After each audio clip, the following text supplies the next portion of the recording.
Hello friends, doctor Manjeet Singh this side. आज हम बात करेंगे इनफर्टिलिटी के बारे में। बिकॉज इनफर्टिलिटी आजकल बहुत ही कॉमन प्रॉब्लम हो गई है। कॉजेज दोनों ही हो सकते हैं, मेल इनफर्टिलिटी भी और फीमेल इनफर्टिलिटी भी। पहले के टाइम में और काफी लंबे समय तक यही सोचा जाता था कि फीमेल्स में ही प्रॉब्लम होती है, जिसकी वजह से वो कंसीव नहीं कर पाती हैं। लेकिन अब एजुकेशन पर क्योंकि काफी जोर है और जो न्यू जनरेशन है वो समझ रही है इस बात को कि मेडिकली 50-50% रिस्पॉन्सिबिलिटी दोनों की ही होती है, मेल की भी और फीमेल की भी। मतलब 50% रिस्पॉन्सिबल फीमेल है इनफर्टिलिटी के लिए और 50% मेल है। तो दोनों के ही ट्रीटमेंट की जरूरत होती है, दोनों की ही काउंसलिंग की जरूरत होती है और दोनों को ही प्रॉपर एडवाइस की जरूरत होती है एक्सपर्ट्स के गाइडेंस में, ताकि वो कंसीव कर सके। कॉजेज बहुत सारे होते हैं।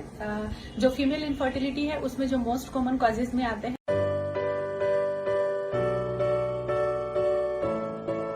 उसमें पीसीओडीज और पीसीओएस आते हैं। क्योंकि क्या होता है, या तो एग्स बनते ही नहीं है जिसे हम एनोवुलेटरी साइकिल कहते हैं, या फिर अगर एग्स बनते हैं तो उनकी क्वालिटी उतनी अच्छी नहीं होती है। और पीसीओडी के पेशेंट्स को डिलेड प्रेगनेंसी हो ही जाती है, ज्यादातर टाइम उनका निकल जाता है पीसीओडी को नॉर्मलाइज करने में और कंसीव करने। और जो लो एएमएच लेवल है, एज के बढ़ने के साथ साथ जो ओवेरियन रिजर्व है वो कम होता चला जाता है। तो एएमएच लेवल जिनके कम है उनको भी कंसीव करने में प्रॉब्लम्स आती हैं, क्योंकि पहले तो हमारी मैरिजेज लेट होती हैं और उसके बाद फिर हमारी प्रेगनेंसीज लेट होती हैं। तो उसी में एज के बढ़ने के साथ साथ एएमएच लेवल हमारा कम होता चला जाता है।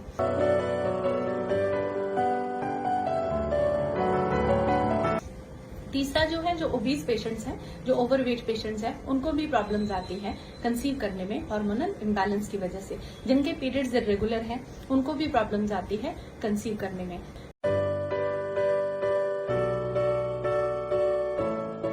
थायराइड के पेशेंट्स को भी डिलेड जो प्रेगनेंसी है वो देखी जाती है।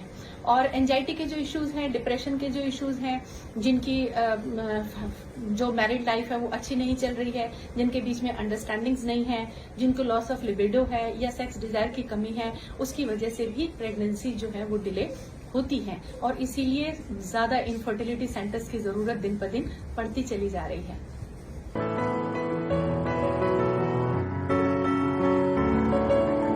दूसरा जो है वो मेल इनफर्टिलिटी का है। मेल इनफर्टिलिटी में भी वही रहता है, लैक ऑफ सेक्सुअल डिजायर है।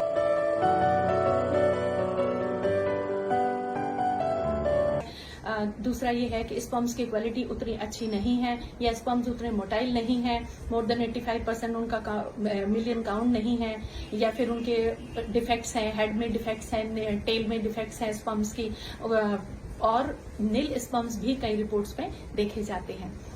बॉयज को, मेल जो पेशेंट्स होते हैं उनको इरेक्शन की प्रॉब्लम्स भी होती हैं, उनको प्रीमैच्योर इजैकुलेशंस भी होती हैं, उनको भी एंजाइटीज और नर्वसनेस के डिसऑर्डर्स होते हैं। उनके साथ भी वही रहता है, पार्टनर के साथ हो सकता है उतनी अच्छी इंटीमेसी ना हो, उतनी अच्छी उनकी अंडरस्टैंडिंग ना हो, उसकी वजह से लैक ऑफ डिजायर हो। और दूसरा सबसे ज्यादा हेक्टिक लाइफ शेड्यूल।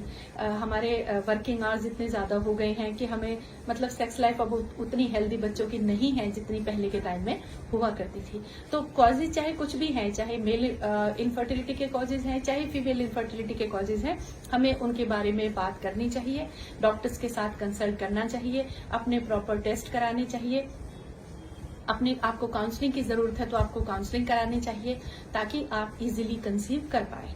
और अगर सारे एफर्ट्स के, लेडीज की जिनकी ट्यूब्स ब्लॉक होती हैं उनको फिर ज्यादातर आईवीएफ के लिए ही एडवाइस किया जाता है। कई सारा पेशेंट हमारे पास ऐसा भी आता है जिनके आईवीएफ फेल हो गए हैं। जो लोग आईवीएफ के बावजूद भी कई बार कंसीव नहीं कर पाते हैं तो दे कम टू अस। एक बार आयुर्वेदा वो जरूर ट्राई करते हैं। जो पहले आते हैं वो भी कंसीव करते हैं, क्योंकि हम कॉजेज के अकॉर्डिंग ही उनके प्रॉपर ट्रीटमेंट करते हैं। जो लोग बाद में आते हैं हम उनकी भी प्रॉपर काउंसलिंग करते हैं, बिकॉज वो कहीं ना कहीं एक डिप्रेशन की फीलिंग, एक एंजाइटी की फीलिंग में भी आते हैं कि देखिए हमने लाखों रुपए आईवीएफ पे भी खर्च किया और फिर भी हम लोग कंसीव नहीं कर पाए। तो उनकी प्रॉपर हम काउंसलिंग करते हैं, उन्हें पॉजिटिविटी देते हैं और फिर एक बार कोशिश करते हैं कि वो नेचुरली कंसीव कर जाए। तो वजह चाहे जो भी हो, we will root out the root cause और उसी के अकॉर्डिंग हम आपको प्रॉपर ट्रीटमेंट भी देंगे, एक्सपर्ट गाइडेंस भी देंगे। और आयुर्वेदा बहुत हद तक हेल्प करता है आपको नेचुरली कंसीव कराने में। सो एक बार आयुर्वेदा इनफर्टिलिटी के लिए जरूर ट्राई करें। हम डाइट काउंसलिंग भी कराते हैं। हम पेशेंट के वेट ज्यादा है तो फिर हम उनको वेट कम करने के लिए भी सजेशंस देते हैं। AMH लेवल के लिए भी बहुत अच्छी मेडिसिन आयुर्वेदा में अवेलेबल है।